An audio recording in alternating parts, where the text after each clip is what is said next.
position with d6, took on c5, and that was the transformation that white needed to finally play for a win.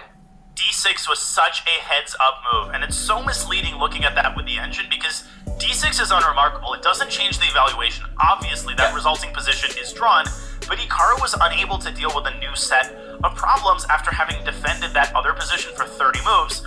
This is what makes Magnus into Magnus. He's so good at confronting you with a whole new set of problems just when you think that he's about to acquiesce to a draw.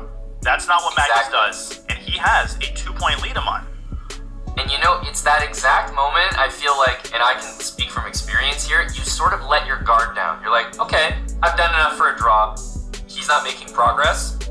And you start to think to yourself, okay, this is easy. And it's in that exact moment where he uses that, false confidence against you and plays for a win. You're not prepared. And remember when he started playing bishop c6 to b5 to a4, I think Magnus saw that d6 idea and he had marked it, and I think he was lulling Hikaru into this false sense that he was okay with a repetition, but all along, I think Magnus was looking for an opportunity to unbalance the game and to keep it going. Incredible endgame display, but we're on to the next game, and we're back to where we started, another Ruy Lopez. Exactly. Nakamura basically, he wants to go back to something that's worked. There's also, the old Russian adage, go ahead and make a draw after a tough loss. He doesn't want to just bleed out here and have the momentum really start to build for Magnus. So he's going to something that he's familiar with, and honestly, Hikaru has gotten some great positions with white, but this one looking a lot more symmetrical. Indeed. And one to tie up our discussion of the last game, another encouraging thing for Magnus fans is how he was able to acquit himself in high time pressure situations. This has been Hikaru's calling card. Even in previous SCC matches, when things get down to 5-4 seconds, Hikaru's nearly unassailable, but Magnus, he was able to assail him in that game, and now we're having some really interesting tension on the queen side. We had a pawn cube briefly. Hikaru trades on b5 and drives his queen to b3. Will we see a rook lift by black? Will we see rook f6 setting up some sort of exchange sack on f3? Is this a French? That's a hilarious idea. It actually is not as crazy as you might think. In fact, rook f6, that's uncomfortable because you might want to play knight Yeah. e2, but you don't have that time. Do it, Magnus. Rook f6 and knight h2 is typical, but g4 is a bit of a dead end. Even if the knight gets to g4 and the rook slides back to e6, now the bishop on e3 is occupying, your apartment with Central Park views, and that knight might have to drop back to h2. Magnus taking the opportunity instead to target the a3 pawn. Can Hikaru take twice on c5?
his annoyance in check. Hikaru just continues to, make those motions. I mean, I would be happy that I even have the extra bishop to begin with.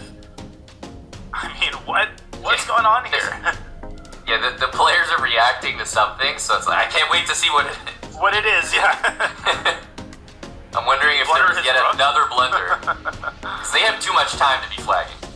Yeah, I mean, if white blunders the rook, he actually loses because black has the f-pawn. Maybe the bishop got blundered, and then now it's Magnus pushing with one pawn. Oh, what? Oh, what? What just happened?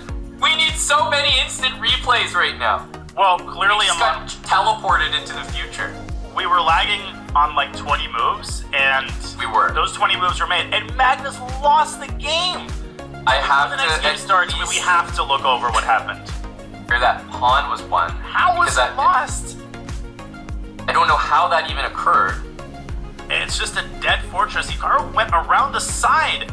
He went around the side, and somehow he got the pawn, and then he won it. That's incredible. That's truly incredible. Insane. And then I'm gonna fast forward because they played so many moves. They were just coming instantly. I'll just show the finish of this bishop and knight. Bishop and rook. They don't have that many pieces. Didn't get the memo on it was blundered. and then wow, oh my gosh, stopping the rook from going to a5. And I mean, I'm not even sure what just happened. Are we on to the next game? I'm looking for the next game here. I don't think we are just yet. I think maybe the players are adjusting to this new reality. I have so many questions and not enough answers. First of all, Magnus had no business